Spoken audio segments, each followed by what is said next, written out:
শাহিন জিন্দাবাদ, সিদ্দিকুল্লাহ চৌধুরী সাহেব জিন্দাবাদ।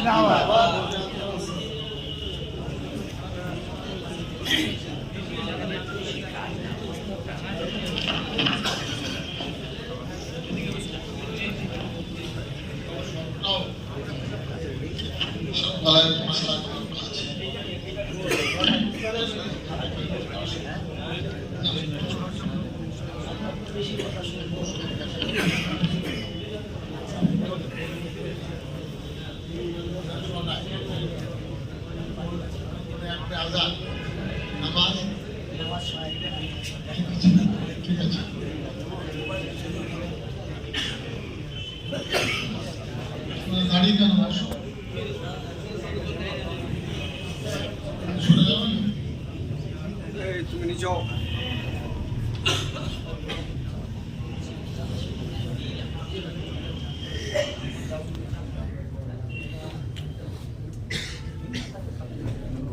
نحمده ونصلي على رسوله الكريم أما بعد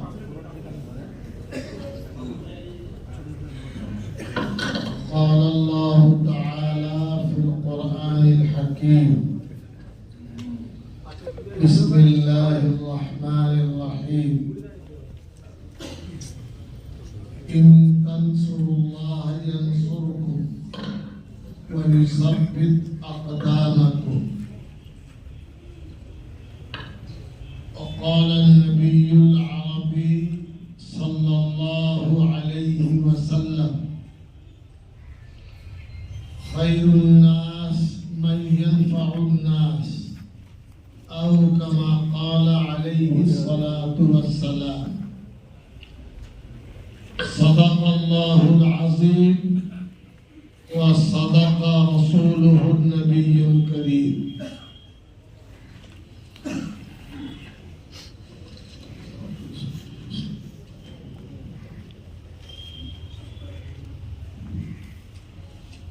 সম্মানিত জমিয়তের কর্মীবৃন্দ, দক্ষিণ 24 পরগনা জেলার সারা রাজ্যের 23-24টি জেলার মধ্যে জেলা ভিত্তিক সব থেকে বড় সংগঠন আল্লাহর ফজল এবং ইহসান।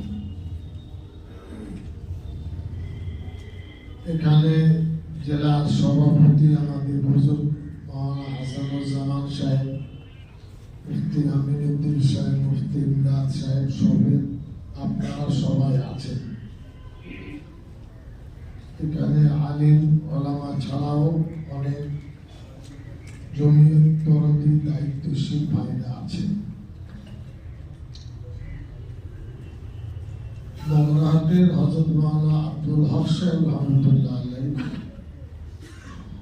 এক সময় রাজ্য জমিয়তের সভাপতি ছিলেন,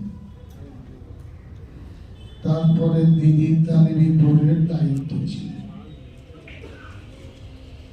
সেই জামানায় হযরত ইউসুফ সাহেব ছিলেন জমিয়তের তবলিগ জামাতের আমির।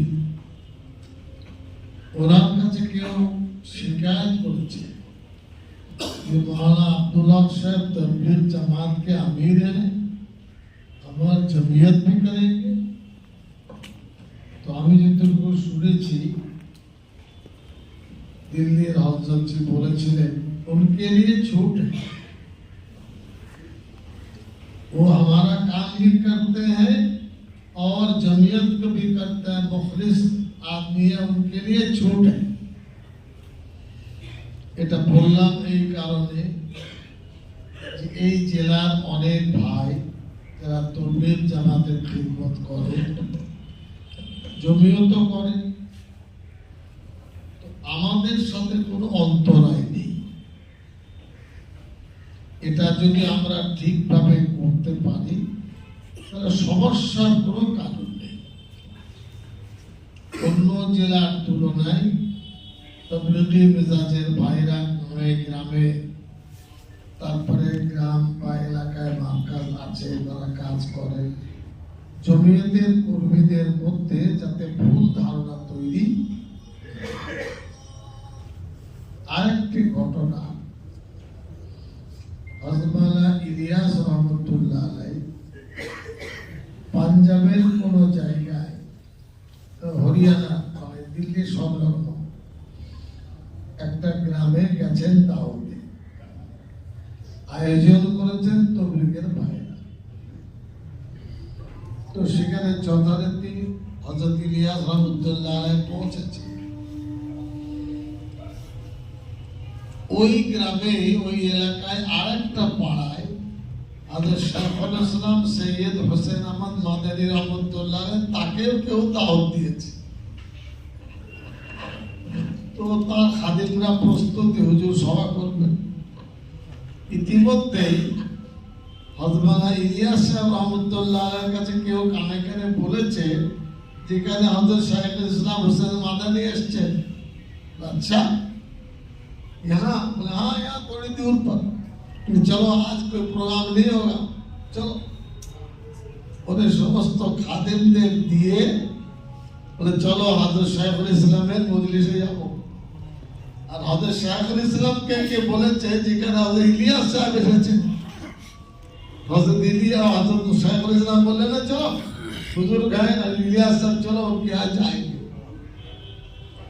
দুজনের মধ্যে রাস্তায় দেখা, हजरत आप यहाँ, मैं तो आपके प्रोग्राम में जा रहा था, और आप क्यों? मैं आपके प्रोग्राम में जा रहा था। এই আন্তরিকতা হলো ইখলাসের প্রতিচ্ছবি, একেই বলে ইখলাস। আমিত্ব থাকলে দিনের খিদমত হয় না। আমাদের